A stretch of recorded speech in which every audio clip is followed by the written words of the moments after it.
Hello, everyone, and welcome to Black Girls Getting Their Shift Together. Tonight is going to be really good. We're going to be talking about, am I the problem? Am I the toxic person? Sometimes we point our fingers at someone, but we forget about the other three that are right here that are pointing back at us. And sometimes we're quick to hold a sword, but we're not ready to fall on some of the toxicity that we create on our own. So before we get into that, we are going to play this intro. This for the queens, sisters manifesting their dreams. Get your cream by any means and beam with self-esteem. Beauty supreme and Buddha walk so mean. The way you fit in them jeans, you eat your cornbread and greens. Dance or a doctor, red wine or vodka. Redesign your spot and redefine your mantra. Retwist your locks and realign your chakras. Doing your squats and getting closer to God, huh? Brunching with your squad or taking a girl's trip. Adjust your crown, you God's gift to the world, sis. Celestial body, drink your water. Meditate, sun-kissed goddess, heavenly order. Levitate, tribe of Ashanti, black girl magic, melanin popping, whether you ratchet or lavish, whether you bougie or savage, you a gift and a treasure. You got to love a black girl getting a shift together. Black girls are getting a shift together. These black girls getting a shift together, man. These black girls are getting a shift together. These black girls getting a shift together, dog.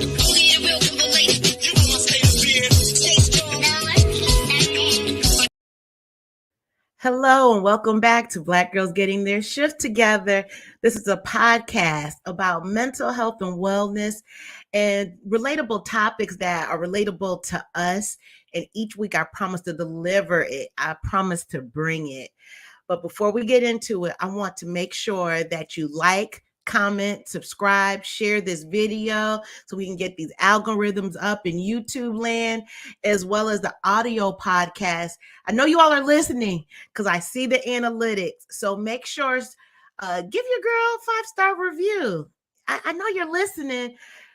Give me a review. I would be so grateful. And let me know what you think of the podcast. Also, if you have any topics you'd like me to discuss, you can email me. It can be anonymous, or if it's on social media, just DM me, inbox me, and I'm always willing to take suggestions. So right now, I'm going to bring my lovely guest out of the waiting room. She's going to be very familiar to some of you all because you've seen her on here before. Are you ready, Celeste? She's ready. Hey, Celeste. Hi, how are you today? I'm very well. How are you? I'm good. Can't complain. Good. Yeah, I had a calm day at work today, so it was lovely. What about yourself? That's always a good thing. Yeah, today was pretty relaxing. Wednesdays is a half day for me, so um, I get to work half a day and do notes. Got to mix it up. Being a therapist, can't just see people all day. Right. You can't beat a half a day. So before we get into the topics, I'm just gonna give you a couple of slides. If you can read what's on the slide, okay? Okay. Little icebreaker. So one must go. And if you can read what is on what you see in front of you. So I see sushi, nachos, McDonald's fries, and bacon. One must go. And while Celeste is thinking of her answers, anyone listening? McDonald's fries for sure. Must go? Yeah. What? I can taste the formaldehyde, whatever it is in there. Don't get me wrong. I was a fast food queen, but I mean, I'm not trying to say I'm this health nut because my kids will ask for McDonald's periodically. So I'm not trying to shame McDonald's, but I will go to the drive-through periodically with them and be like, I don't know how you guys eat this crap. Because I can taste it. Like I don't think it's the same McDonald's that I grew up with. I really don't. Actually, it is not, because I had McDonald's a couple of months ago, and it's good, but there is an aftertaste. I agree. Yeah. So here's another one. Read what you see on there. One All must right, so go. one must go donut, ice cream, potato chips, and popcorn. Um, so I'll let the popcorn go. I love sweets, I love ice cream, and I love having potato chips in my sandwich. Popcorn I can live without. Yeah, I'm the same way too. I take it or leave it. All right. One must go. If you can read what you see. It looks like I'm looking at cereal, cookies, chips, and candy. So I'm not a candy person like that, but I am a cookie person and a cereal person. So I'm gonna let the candy go. Okay. And last Mhm. one. One must go.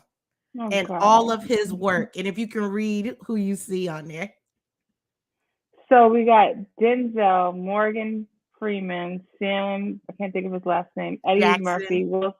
Oh yeah, Samuel Jackson. This is not fair. Will Smith, Lawrence. What's Lawrence's last name? Fishburne. Fishburne. Okay. Whew.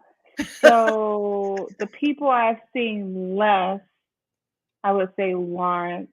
But if I didn't have to choose, nobody would go. And if I had to say the top one, Denzel, I'm just in love with all of his work. But everybody, like, they really have such great body of work. But I'll let Lawrence go only because I haven't seen as much of as I've seen other people. Okay, that's fair. That's fair. Uh-huh. That's fair. Yeah, that last one was tough because I could take That was all of them. I could take all of them. Thank you. And anyone hard. listening, you can put it in the comment section who you think must go as well. All right, so let's get into our topic. And I was inspired by this topic because I saw it on your Instagram. And as a matter of fact, let me read it. It was a quote from Nicole Lewis, and she said, "What role are you playing in your own suffering?" And Mm, you commented saying that this is such a freaking dope question to ask yourself. I really think we forget or not know we have power in some situations, but get mhm. caught up in the suffering and feel stuck.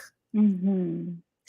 Wow. Whew. So the words that stuck out to me were power and stuck. Okay. Okay. Yeah, I remember that. I think she's a therapist. I follow on Twitter. She's really good. But yeah, I mean, that great question for us to ask ourselves all the time. I love that so much. I didn't realize that was an inspiration for you. That's good. Oh yeah, definitely. Because I love when the word power, because I've been on the other end where I've given up my power Yeah. to a lot of people. And until I got into therapy, I didn't realize I didn't realize how long that list was. I thought it was Yeah. just from my childhood, but I didn't realize that it spilled over into, well, I did realize with relationships, but I didn't even realize that it was spilling over into my career. Yeah. Yeah. I mean, Yeah. it's a relationship, right? Like I think the buzzwords of relationship is usually like intimate ones, but it could be family, it could be coworkers, it could be friends. A relationship is a relationship. Right. Mhm. So I'm thinking of the word toxicity. I could the word problem and toxicity be interchangeable in this situation ish. Could the problem say that? Ask that question again. Yeah, so the topic is, am I the problem? So I was debating, should I use the word problem? Am I the problem or I am the toxic person? So could they be interchangeable? I mean, I never thought about that, but I can see how you frame it that way because, like, when you think about toxic, it's something that's unpleasant, that's not good for you. Right. So if you're a problem, then that means that you're not good for someone. Ooh. So I can see how that could be used in that way, actually. So how would you define a toxic person in your words? So I think so toxic is not something that's a mental health diagnosis, but you will see some of the underlying behaviors and some of the um, diagnosis, right? Right. And some of the ones, but the actual idea of a toxic person is not something that is diagnosable. Mm-hmm. And so I think somebody that is suffering, I have a way of looking at people holistically, even if they're causing harm to others. I What do look you at some, mean? so people that are deemed toxic, or if you realize you're a problem, a lot of times it stems from childhood trauma or some kind of traumas you've experienced over the years. And I think that I know that when those traumas or the things you've gone through have gone unnoticed or unchallenged, you walk around suffering. And so suffering people, they sometimes will isolate or suffer more, or they will create suffering for others. Oh my Um, God. yeah. Yeah. I can think when I was researching this topic, I was thinking of ways. Well, I was reading this article and it said one trait would be passive aggressive. Mhm. Yeah. That's problematic. Very And it's because I problematic. didn't know how to communicate effectively. Yep. Then I Yep. would be Yep. pissed off because the person wouldn't react to what I was saying as opposed to me Right. just coming right out and being Right. assertive. And so, yeah, I guess that I don't know if I was suffering. Well, yeah, I was creating distress in my life, unnecessary. Yeah. I mean, so so when I say people are suffering, I think they feel like they're suffering, right? And I think it's important to validate what we feel. And I think that for people that go through trauma or have been victims growing up, real victims, if it goes like, if you're not challenging it, as you become older, you still feel like a victim. So it feels like everything is happening to you. Like you do feel the suffering, but when you actually pause and look at what you have control over, the power you have, you realize you have power over your life. And it's the emotional response that's happening that's putting you in this place of feeling like the other party is creating harm to you and you have no authority over your situation. That's the victim of the toxic person. So, what do you mean the emotional response? So let's say somebody has struggled with abandonment issues growing up, and something elicits an abandonment emotion, like like, oh my gosh, I feel abandoned. Let's say your partner decided to go out with his friends. There's nothing wrong with going out with your friends, but it feels like he's leaving me. He's really leaving me to go with his friends. Right. And so like the abandonment comes up. So I'm 39, and if I haven't worked on my abandonment issues, then my system starts to go into this like, oh my gosh, you're being abandoned again. And so you make problems for the partner so they won't go out with their friends because instead of realizing like I'm feeling abandoned, like I just need to work on that, let him have his time with his friends. Wow. So, while you're talking, I hear sabotage almost. Yeah. Yeah. Oh yeah, yeah, yeah. Sometimes Ooh. people sabotage and I think it's important because sometimes people that are the problem or create toxicity, unfortunately, the other party may be healthy, but you can drag them into your toxic ways. And now the relationship is toxic because the other partner did not hold their ground. Wow. Hmm. Boundaries. Yeah, they didn't have boundaries. And so, one of the things when I'm talking about relationships, thank goodness my husband had good boundaries because I was not used to healthy love. And so, as he's trying to love me, it was met with so much resistance and toxic behaviors that he didn't align with, and so I was forced to either look at myself and make changes, or he would have left. Uh-huh. Well, that's That's not the norm. Sometimes people stick in the situation, unfortunately. I was gonna say that that's not the norm. Yeah. But it's good to have shows like this so that people can see that there are options, that you don't have to Yeah. be the problem No. No. or create problems and sabotage relationships. Yeah. Yeah. I'm going to read a couple of sentences from Talk Space.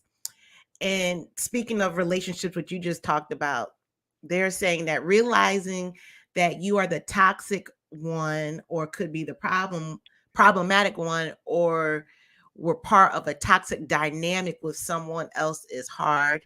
It's easy to internalize feelings of shame or worthlessness and feel that you are inherently a bad person or a bad partner.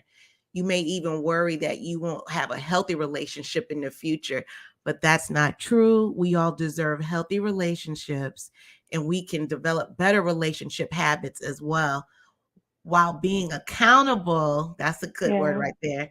For past toxic behavior can be painful.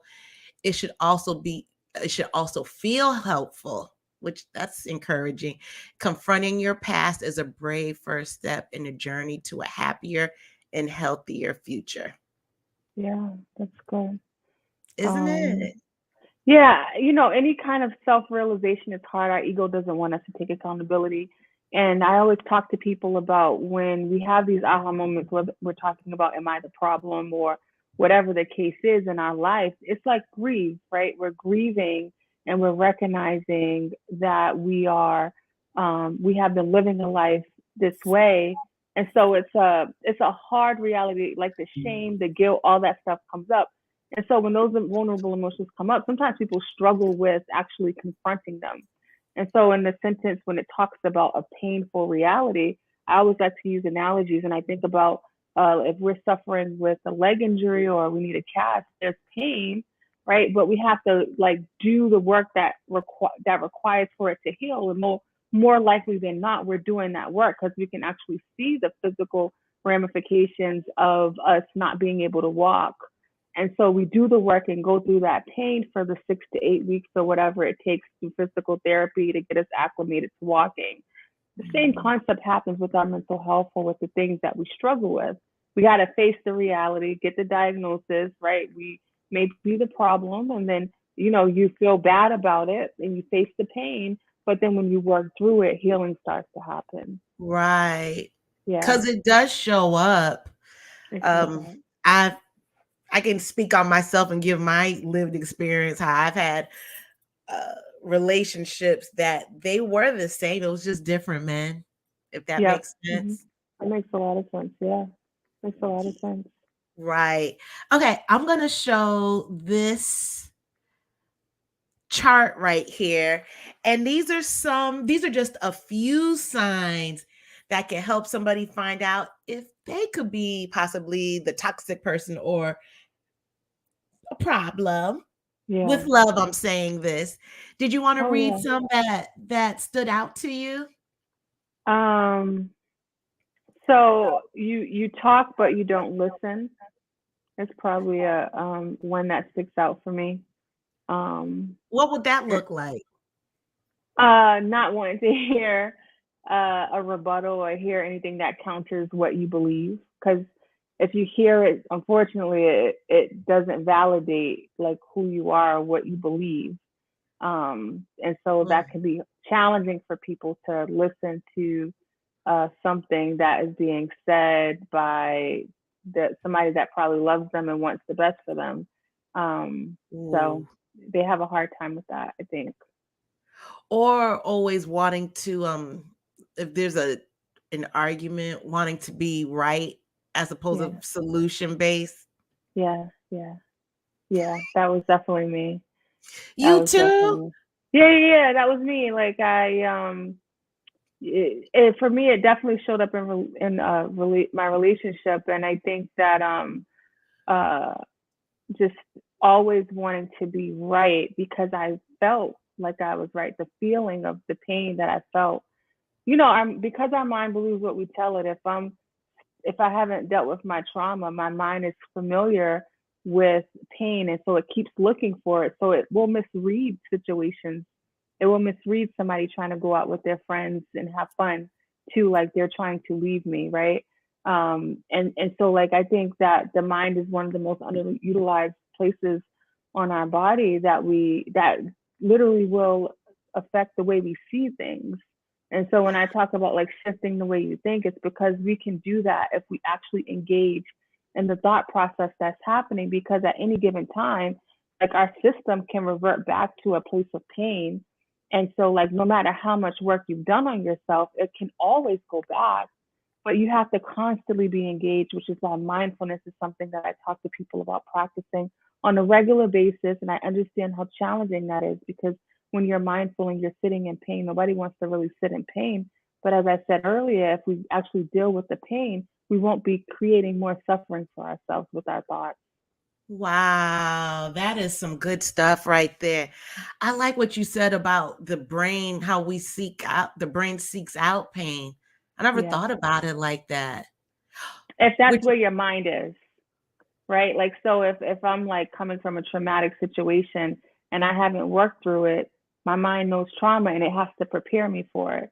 So the moment that emotion comes, I start to react, and in different ways people react when they're traumatized. Now that mm, I'm in a different space, my mind is looking for peace. My mind is looking for positivity. It's not mm, looking at things in a like toxic way, because I've worked on being a part of it. Do I get triggered and feel those things sometimes? Absolutely. But it doesn't have dominion in my system, right? It doesn't take up the space it took up before, because now I'm engaged in my thought process. that's some good stuff. So, what if someone asks, well, what do you mean by sitting in that pain? Yeah. Maybe do they think, I don't know, if they think that they have to sit in it, are they staying? How do they know how to come out of it? So there's no like time frame, and I think when people are in the process of starting it, it does take a little bit longer. So like we could just stick with the situation of somebody's partner leaving, and so like sitting in that pain is allowing them to leave, right? Challenging what's happening. If the emotion doesn't fit what's happening in front of you, then it's kind of like you got to look deeper. It means that something is triggering you. And it doesn't mean that that partner is doing it intentionally, but unfortunately, what happens a lot of times is the partner will stay and you reinforce that toxic behavior instead of saying like, "Hey, I was with you all day."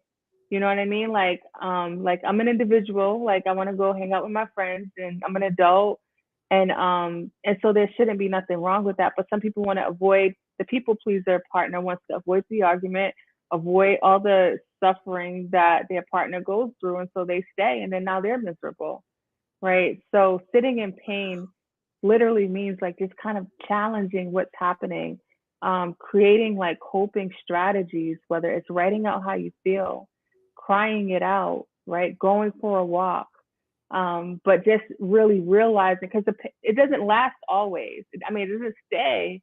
When like once we sit in it and realize like pain doesn't last the same way the sun is going to come out the next day, the rainbow's going to come Uh, after the rain. But unfortunately, when we had a life of pain, and that's all we know, we continue to recreate it. The system starts to crave it. So that's why when mm, people are working on their healing, it's so hard to make that transition, because your system is like, whoa, Celeste, like, what are we doing? We're toxic, right? We don't work on journaling. We don't cry it out. We hold it in. And unfortunately, holding these stuff in, being toxic, you literally become poisonous to your own body. I sit with clients and they'll be going through something and they talk about these medical stuff that's coming up, and I'd be like, yo, do you realize your body is literally attacking you at this point because you're not doing what you need to do? So many medical issues show up, and the way that we operate, the way that we think, when we're living in a place of stress and always feeling suffering, it shows up in our medical like diagnoses that we be having. You know? that's real. That is Hmm. real. Um, I was listening to this podcast. I should have written down the stats because I was totally, Blown away. truly blown away. And a lot of the stats were geared towards Black women. Yep, I believe it. We do a lot of invisible labor, where Mm, that's not accounted for, right? It's not just the 9 to 5 that we do. There's so much that we show up for, and we don't even recognize that we're doing it because we've watched others do it. And the society creates a system where we just fall in line with it and we continue doing it. And so we experience a lot of like hair loss. We'll experience a lot heart issues and high blood pressure, a lot of this stuff. And cortisol. unfortunately, quarter, yep, when we go to the doctors, they're not really asking about your lifestyle as far as your stress. They're talking about what are you eating and stuff. And so like our country does not do a great job at connecting the medical and mental. And there's not a lot of doctors that are looking at the connection in that way. Right. You will find the holistic doctors. I follow a lot of them. They do look at it that way. But medical doctors, they're practiced to mitigate pain as fast as possible, not get to the root of the problem.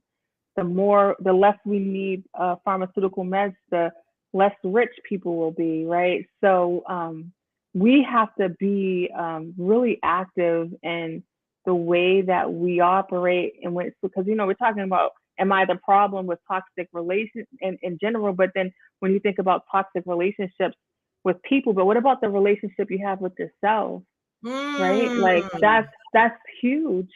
And a lot of times we don't have that relationship with ourselves. that's powerful Hmm. because we feel, because I've been that person that we're concentrating on other people as opposed to our own self. Yeah. How can we make somebody else feel better? Hmm. And Yeah. meanwhile, we're We're degenerating. suffering. I, I'm so suffering. many times I sit with people and they talk about the way they're operating, and I'll name somebody personal in their life, whether it's a kid or niece or something.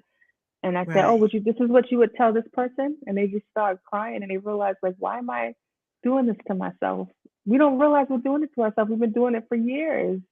Ah, Yeah. triggered. Oh. All right, let me show another one. What else sticks out to you? And for those just tuning in, this is a chart. These are just a few signs that we could be a toxic person or we could be a problem to ourselves. In love, we're saying this. Yeah, yeah. You are incapable of letting go. Number Ooh, 9. I think that's um, I think that's big for a lot of people. Again, if your pain was never dealt with, if nobody said sorry to you, if your pain was not validated or acknowledged, you want you want that to change, and without consciously realizing that's what's happening. So you just like continue to pile up all the pain, and so especially in relationships, these toxic relationships, you keep bringing things up over and over again, because you feel the pain, right?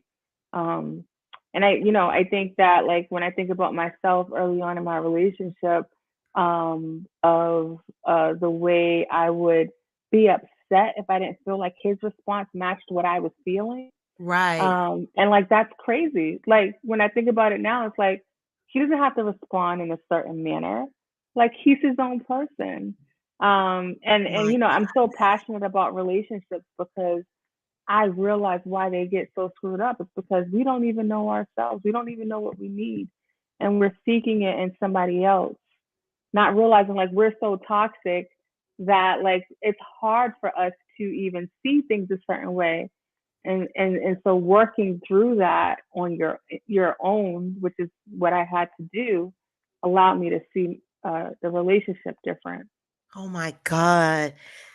So as you're speaking, I'm thinking about this one situation I had in a relationship.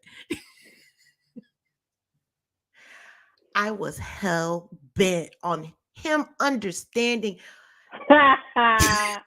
not even what I was feeling, what I was saying, because I was so disconnected from my own emotions. It's like, Yeah, yeah. as opposed to just lashing out. That's what I was familiar with.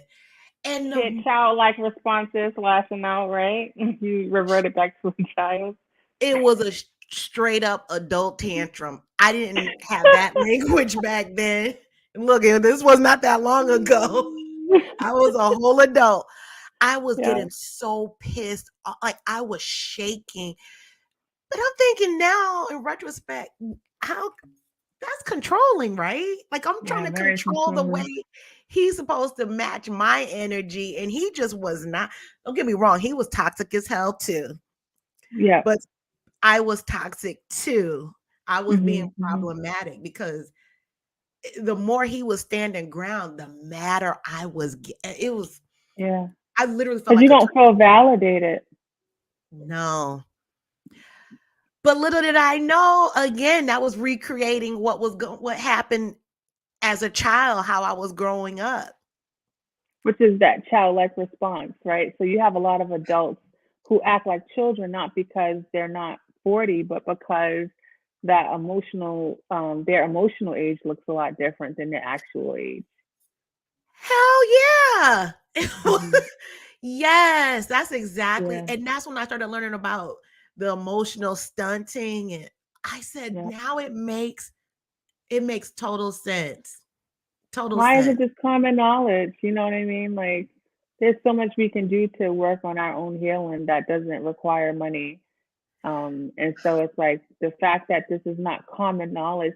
Like, my daughter the other day asked me about like helping her come up with coping strategies because the rain scares her. And like the fact that a 10-year-old does that is not common. A 20-year-old asking about coping strategies isn't common, but that's how we live life, right? I don't care how Mm. smart you are, how much money you have. We're going to experience pain in life and we're going to go through a lot of things. And if we don't have the skill set to deal with it, not only will our relationships struggle, but our growth, our professional life will struggle. Like so many areas of our life struggles because of these emotions that go unnoticed. Oh my God. Hmm. Speaking of what was it you picked? Number 9, Number 9. you're incapable of letting go. I just thought of this. How about full circle is this? So I want the listeners to know how I found Celeste probably 2 years ago, and I would always listen to her while I was at work, her podcast, and she made a comment about at what point are you going to start living and thriving instead of just surviving in life? Isn't that funny? And here we are 2 years later speaking. Wow. But that was a Hmm. turning point for me because I just realized that I truly was in survival mode. I didn't know how the hell to get out of it, but I knew something Right. clicked in my head. That's so to me, that was a turning point because I never even knew that there was a thing about surviving. I didn't even know that there was anything about thriving. Let me keep it real. Well, if we look at society and if we are working, if we're independent, it's for the way I was living at 20 in my 20s, society would have said I was thriving. Right? Like some Yeah. people go to a therapist and because they're well put together on the outside, a therapist sometimes I've heard comments about people saying like, "Oh, what do you think you really need therapy?" Because on the outside, it looks like things are well. So we don't do a great job in this country of leveling up emotionally, right? So like Mm. professionally, like you meet the marks and you're thriving. And you think about somebody like Kate Spade and all the other people that have committed suicide and is on the front level we see like, oh wow, they look at them, they got this, they got that. You don't that's why I tell people like don't glamorize what you see on social media. You never know the hell that people go through, right? And so like people are suffering just from looking at social media, thinking that their life sucks, right? So yeah, that's important. Is that living life and not surviving. Right. And little do they know they're probably living the lives are parallel and there's a lot of Instagram Yeah, relationships. yeah. Yep. Yeah, And I I hear know it that. all the time of people suffering from looking at a picture of somebody's life, and then when they come out talking about their getting divorced or they suffered a lot, people are like, oh my gosh. It's like, what do you mean, oh my gosh, you were just looking at pictures. You wasn't talking to them every day. We put too much Yeah, emphasis on this shit. It's crazy. just like what were the twins? One is getting Oh, the Tia? Yeah, yep. Maori twins, and Yep, everyone. I mean, I don't want anybody to go through a divorce. I mean, right. but a lot of people like you would think we would know them. We just see them on TV. Yeah, that's So it. yeah. Okay. Any else? What else sticks out to you? um, you don't have any friends. I think people like, I don't think you see, I don't know if you see that as often with toxic people. They find people. You complain a lot. Yes, I think. That one is big for people that are toxic. Why? Because if they're suffering and toxic, they only get to put out what's inside of them. So you might hear a lot of complaining. Right. Wait. Can we go back to I can add on to that number 10. You don't have any friends. I agree. I don't think that it's considered toxic, but you ever hear that term, no new friends? And I don't need anybody. I got enough friends. And so I was reading this article, and this woman said that she used to have that thought process, and she realized she ended up going to therapy and peeling back some layers. And she I thought this was so freaking cool because she was so transparent. She said, I realized that I was problematic because I never wanted to admit to myself that I felt Mm, insecure on meeting new people. I felt social anxiety, and it was easier to mask that I don't need any new friends. I'm good with the friends I have. But in reality, wow. she was comfortable with the friends Yeah. that she had because she didn't have to perform or she didn't have to do anything else. She Wow. felt comfortable and she didn't have to do anything extra. So then I started thinking. So I used to play racquetball before COVID, and I used to play with this one man, and he was deaf. I hope that's the politically correct word. Oh my God. He was hearing impaired. Sorry, everybody. Nowadays, he was hearing impaired, but he was so mean to everybody in our racquetball. We had a huge circle. He was Oh, not pleasant, but with the six of us that he played with, he was like Barack Obama. He was so nice and yeah, lovable. But what it was, he felt insecure. We ended up talking to him, and he felt insecure about his disability. that makes So it sense. was easier for him to push people away because of whatever he was going on in his mind and Yeah, here. And I was like, yeah. wow, that's something else. I could never subscribe to that because if you haven't figured out, I'm expert out too much, if anything, but on the opposite end of the spectrum. That sister, when she admitted that, I said, wow, That's that took a deep. lot, isn't it? Yeah, that took a lot of work for her to get to that point because those insecure, were concerned about what people are gonna think, all those things. That's a hard thing to admit that you feel. It's a lot of people like, and I think about like relations, like just friendships, women friendships. I know in our community, they struggle or you don't see them like last. And I know it's so many dope women that I get to meet with every day.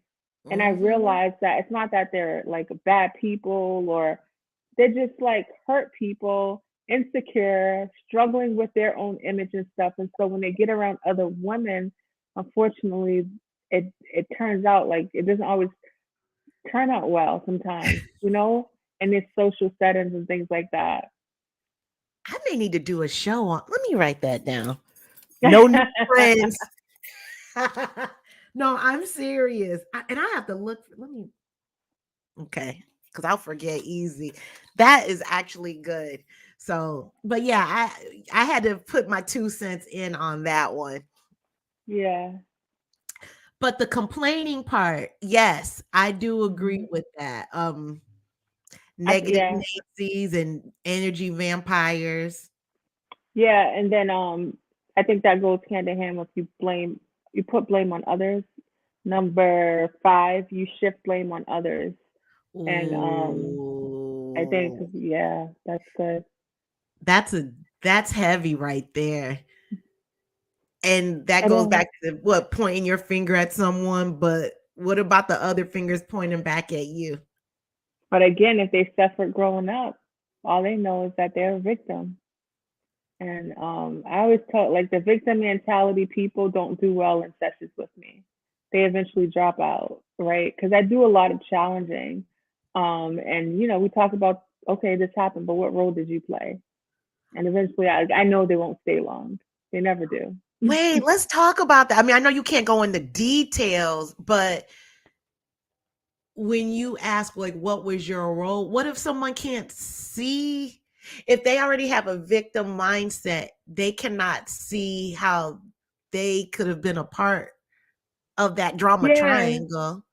Yeah, and there's some people who don't feel like they're a victim that still don't do that well, and so I ask challenging questions about like giving them options. I'm not always as direct, especially at the beginning. The people I've been dealing with for a long time are very direct, but the ones that come in and this happened and this person is that and that person is that, my mind starts turning. I'm like, all right, like you're the common denominator. And my Oh, mind is like damn. really stick on like I have like a really solution focused mindset, but Yeah. I can sit with people and process, but I also I'm gonna work on like, well, what can we do about this? And so those things are I met when I'm met with confrontation and I'm met with like not really seeing it, eventually they stop scheduling themselves to see me because they just want somebody to listen to them complaining. And I'm just not that person. There's nothing wrong if there's somebody that's like that. I personally have a hard time just sitting and because I tell people like the way I operate from the beginning, solution focus. I'm going to help you challenge your thoughts. I'm just not I'm not a good fit. Like, and every therapist isn't a good fit for everyone. Facts. Yeah. Facts. We had a good show with that about I want to Hmm. start therapy. That was a really good Hmm. informative show. Yeah. And I had several people inbox me About after getting that. therapy, nice. I love Yes. that so much. I love that so much for people. Yeah. And I That's so love good. talking about it. So, I have 18 jobs on Panamanian. So I won't mention but at one of my fun jobs, it was I don't want to give too many details. One of my coworkers, they asked me what I did for a living and I told them, and their whole demeanor changed and they said, "I need help. I always thought something was wrong with me." I said, Yeah, "Nothing's ever wrong with you. yeah, Nothing." And he's like, "I need help, but I didn't know who I could talk to." And this person, it's not who I would have thought that would have said that, yeah. but it made my heart melt so much, and it just it. I love what I do, and I love Mhm, talking to people like you to make this mhm. conversation of therapy just common. Just as no different. Like, Yeah. hey, you know how the old Mhm. folks say, "My sugar is." Yep. I hate when people say my sugar, but they're quick to easy to talk about that. But Yeah, yeah, yeah. Oh, I gotta take my blood pressure meds, or I'm going to the doctor. Not like I'm going to the therapy. And my goal is to like make therapy conversation or mental health conversations like we're talking about pizza. Like that's the way it should be, right? Like there should not be this like stigma. And then even with the person that like reached out to you, they may not even have had the words to express what they were looking for they until didn't. listening to you. I mean, you're doing such amazing work with the various topics and things that you bring up. Because and that's why I started coming on social media talking about mental health is because when I started working in the emergency room, seeing all of these people, especially the ones that look like me, suffering, and here I am coming out of my suffering, and I'm just like, I gotta tell the people, like that, just like it's something like I feel like God spoke to me, and or if you don't like whatever, like I just feel like I felt this really this pressure to like and it has never gone away, like the passion that I have to share, the transparency that I have, and um the consistency that I have is because like I realize it's part of my purpose, and it's needed. Yes. Yeah. Uh, and you exude so much of it. Thank you. You really do. Okay, we'll start winding down, kind of, but can you choose one more on this list of um a few toxic signs? um let's see. So I I would okay, so see. loving to gossip is one. And that happens, I think, because people want to take the shit off of themselves and onto other people. Right. Mm-hmm. So if I'm gossiping about you, then I don't have to look at myself. So I think that's when Oh, that happens a lot. and really messes up relationships and creates drama and trauma in relationships because of that. Mm. I like what you said. You talk about someone else, so you don't have to focus on yourself. Yeah, my mom's notorious for it. Like, and I learned to like just shut the conversation down. Where it's like, oh, did you know, blah, blah. I was like, no, but why are you telling me this? So she actually stopped doing that, but she has so much going on in her life that she doesn't talk about. And I remember thinking like, that's so sad that you have all this energy for everybody else's situation and absolutely none for yourself. Wow. Mm-hmm. Sounds familiar. Very familiar. So, I don't know, we kind of talked on it a little bit about being stuck. How does it look maybe in a work situation? Work situation. I mean, a lot of people do get stuck in the work situations because, the 9 to 5 is all we know, and we're so used to surviving life. It's easy to just stay because we tell ourselves we got to pay our bills, which we do have to. But then we don't turn and look at like what are other options. And again, if you were a child and you grew up in a system where you didn't have options, which most people in traumatic situations don't, you're not used to looking at a solution, right? So the trauma, so the toxicity at the workplace is familiar to your system, so you stay. I talk about being intentional so much is because it takes a lot of intentionality to get out of that situation because you have to be uncomfortable with choosing you, with looking at other options, looking at what else is there. Even when people are in this a toxic relationship at work or at home, and I know people you can't just quit your job, and a lot of people struggle with just quitting a relationship, right? Right. I tell people, I have them work on themselves, right? If they're stuck, let's work. What are your options? So even when you're in the situation, the more you start to work on yourself, it's hard and impossible to accept the toxicity in those relationships that you have, whether it's work or at home. It's like it no longer fits you. But if you're toxic and you're in a toxic situation, you're home, baby. But when you start pouring into you and then you're in a Mm. toxic situation, it no longer works. And so, like, that's where I meet people where they are. I'm not just like leave. I'm just like, okay, let's talk about what you can do. And the more they start taking those steps, the more it starts being hard to stay. Ooh, that's good right there. Mm-hmm. That's what I like about you because you are solution focused. Mm-hmm. Thank Um, you. yeah, because if you only know one way, you're on a railroad track and it's just you're only going That's it. north and not realizing that there are bypasses, bridges, but we just keep going Exactly. straight. That's all we And know. that's all we know. And then, you Yeah. get frustrated, you feel hopeless. Mm-hmm. So you Yeah. just Yeah. wait it out. You just wait it Yeah. out. Yeah. Yeah, there's more to life than that. So, what is something that someone can do if they want to start taking agency over their life and they say, I don't want to Mm-hmm. be the problematic. I don't want to be the toxic ass person anymore. That's good. What and Yeah. they're not gonna go to a therapy appointment tomorrow. Just someone who Right.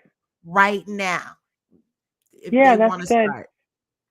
The biggest thing I would say is just know that it's a journey. Some people don't like cliche statements. And when I say it's a journey, meaning that it's going to take time, it's not going to be easy. And I think we got to be mindful of when we talk about healing or talk about working on self, that people know that there's going to be some bumps in the road because you're literally fighting yourself. You're fighting the system that you've been accustomed to, and you're also releasing the system that you've been accustomed to. So that's been part of your identity, which is where the grieving comes in because you got to let it go. And letting Mm. it go on paper sounds like, okay, let me just do this. But realistically, the feeling is hard, and we know feelings can create so much turmoil inside. So I just like want to start there is that the process of it is hard and it requires intentionality. I would say, there's this thing called the wellness wheel. It has like um, social. You can break social up into family, friends, work, and kind of look at like how satisfied you are there. If you are not satisfied, like what needs to happen? What can you do? Not what can I do? Not what can your boss do? Right? What can you do to That's create change in that arena? And then also, and when you are struggling with feeling suffering, asking yourself, like, what do I need? What part of this do I have control over? A lot of times, some of the stuff we realize we don't have control over, and a lot of times, sometimes we may not even be able to identify what we need. And so, how am I feeling is a good one, and why am I feeling it? And so, you may not be able to answer those in the moment, but keeping those at bay is important, because now mm-hmm. you're trying to become more solution focused with yourself and your needs, and try to take the other party out of it, whether it's work or because I can't control you, you can't control me. And so it's important for me as an individual to look at my role. Even if you are being mean to me, I'm not saying that um, it's right that you're mean to me and I got to fix myself to be in a relationship. I may realize, like, I don't want to be in a relationship with you. Right. And that's, Mm-hmm. again, grieving because I've always been in a relationship with you. That's why there's so much grieving that happens as we start to realize some of the ways that we play a role in things, because we really got to let things go, let my identity go, let friends go, or people out with friends, let the job go. Family. Family, that's hard. We've been accustomed to family over everything. So many of our people in our culture suffer not because of the outside world, because of their inner world with their family. And so, Woo! as you Woo! start to change and become functional in your family of dysfunction, you look like the dysfunctional one, which is why you're met with so much hostility, because they're like, "What's wrong with you?" But you got to remember, if they're not ready to heal and they don't understand functionality, then you have to say, you know what, they're right. Like this, it's not something that they can deal with, nor do I want to deal with that, because my peace is better than anything. Yeah. Powerful. So Thank you. Sarita, I take her group therapy classes, and I just learned last week, this stuck out in my head, and you just said it. So we're learning about parts work. And she said Yeah. how when you start working on yourself and you're gathering all your healed parts, excuse me, and I'm going to use family because this is where I'm going with this, with for Mm-hmm. this situation here, how unhealed family members' parts will try to put your healed parts in place because you no longer fit the script. Exactly. That's really good the way to frame it. That's a really good way to frame it. Yeah. And when she said that, I said, damn, it makes sense because of all the friction and so anyone listening, just be steadfast. Yeah, yeah, yeah, yeah. And yeah, it's gonna come with a lot of people that are gonna struggle with it. So you just gotta be Woo. ready for it. I think if we understand the process, we'll go through it differently. Most of us don't understand the process. As soon as we start feeling that pain, or somebody's like mad at us, or we say, "Oh shoot, let me just go back." It's easier to deal with the shit than it is to deal with something different, honestly. And that's why I So tell when people like, "How can I force this person to do this or that?" I was like, "You can't force nobody to do nothing. You can't force anybody to see nothing. They have to see." I had to learn that in my relationship, especially as a healed person. I'm like, oh my gosh, but you could be better. Like I was doing more work than other people. I was like, oh man, you gotta oh let my people be, and I've learned to like let people be, and they'll in their own timing. yeah, I like that. Mm-hmm. Let people be because you will start trying to manage other people's emotions, and I'm tired. I don't I'm have it in tired. me. I don't Yeah. have it in me. Nope. Your girl is Nope. I love fatigued. you. Yeah, I love you, but I cannot put in more energy than you're putting in yourself. You can't. Yeah. That's what the young kids say. Period. On period. Or Period. Bella does a period. twirl. Period. I didn't know that part. Okay, I got Yeah, I'm it's trying to stay hip, between. girl. Oh my God. So can you tell people where they can find you? Yeah, so you can search for me everywhere at Celeste the Therapist. And my website is celestethetherapist.com. You can find my podcast, all the links to everything that I do on there. Nice. You have anything coming up? Any A so 40th birthday. what? When's your Yeah, birthday? If you want to say. November 6th. I'm a Scorpio. Get out of here. hmm hmm Wow. So how you feel about being in another age bracket? I feel good. I didn't think I would make it this far. I remember growing up wanting to not be on Earth. Um, so to be here, to be happy, Yeah. to have peace, it's truly amazing. Like it makes me emotional when I think about how far I've come. Yeah. So yeah, so I'm like grateful for life and for understanding and just for like figuring out my purpose and actually living it out. So that feels good. That's beautiful. Well, happy early birth. Well, that's a month from now. So happy early birthday. And Thank wow, you. 40, that's monumental. Yeah. Thank You you. grown now. I know. I Oh my know. God. That's some good stuff. So I'll admit, because I've been kind of busy at work. So I'll post on social media, but then I'm gone. But Me I too. did go on your page.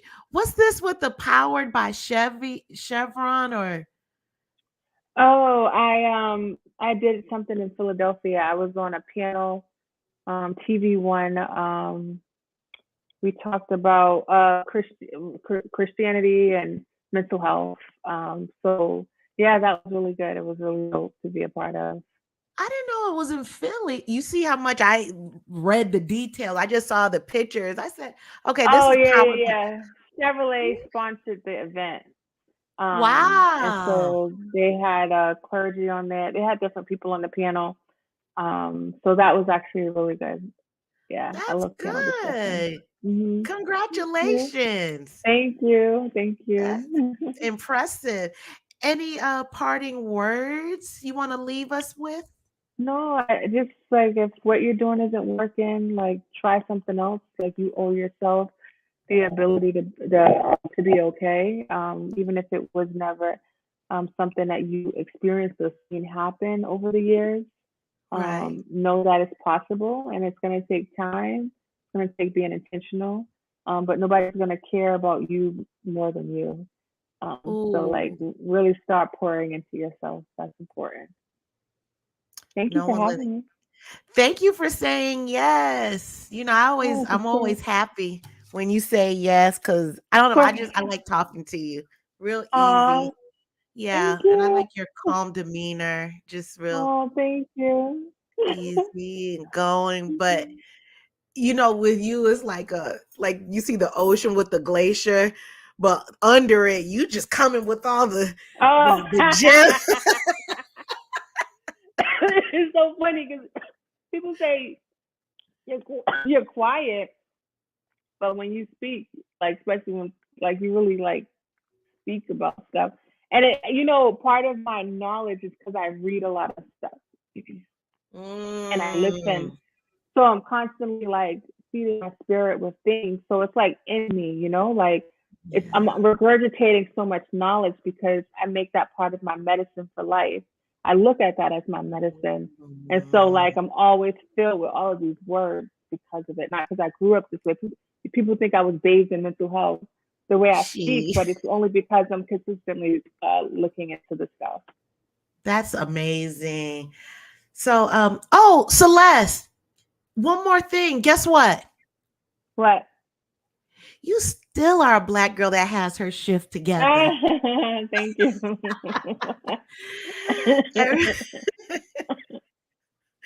Everyone, thank you so much for joining Celeste and I on this wonderful talk on Black girls getting their shift together.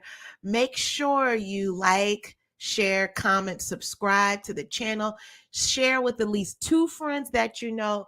Make sure if this is listening on the audio, if you can give your girl a 5-star review or whatever review you feel necessary.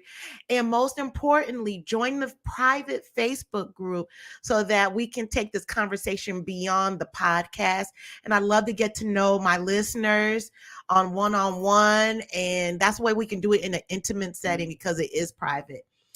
All right. With that being said, good night, everyone. And thank you for tuning in.